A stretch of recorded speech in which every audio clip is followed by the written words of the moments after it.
Okay, here's one that's genuinely eerie. The link between the end of WWI and the Spanish flu pandemic of 1918.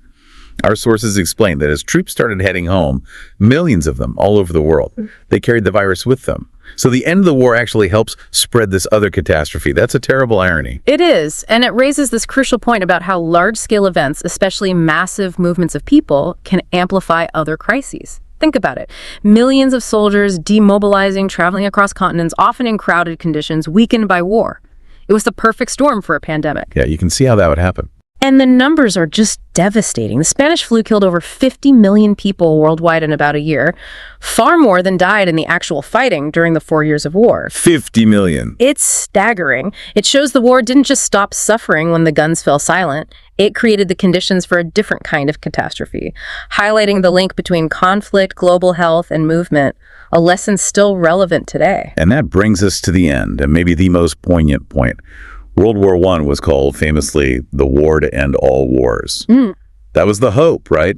That it was so terrible, humanity would just say, never again. A powerful sentiment. But then, just 2 decades later, World War II kicks off. It makes that original name seem incredibly naive, almost heartbreakingly ironic. And that's perhaps the most vital lesson here. Why didn't it end all wars? The sources point directly to the peace settlement, the Treaty of Versailles. It was incredibly harsh, especially on Germany. It imposed huge reparations, territorial losses, war guilt. It created deep resentment, economic hardship, and fueled extreme nationalism. So the peace treaty itself sowed the seeds for the next war. Exactly. Instead of fostering real reconciliation, it created the perfect breeding ground for future conflict. It teaches us that peace isn't just the absence of fighting. Unless it's made with wisdom, with fairness, looking towards genuine reconciliation, you might just be setting the stage for the next war. History isn't just separate events, it's a chain reaction. So, wrapping this up, World War I.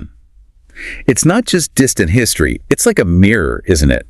Reflecting both incredible human ingenuity, changing time, inventing plastic surgery, and also just unimaginable brutality and flawed peacemaking. Its effects are woven into our world today in ways we rarely notice. Absolutely. And maybe that leaves you with a question to think about. How are the hidden details, the unintended consequences of big historical events like WWI still subtly shaping our world right now? From the way we sync our clocks to how we think about global pandemics or the conditions for lasting peace, are we really paying attention to those deeper connections, those hidden truths shaping our present?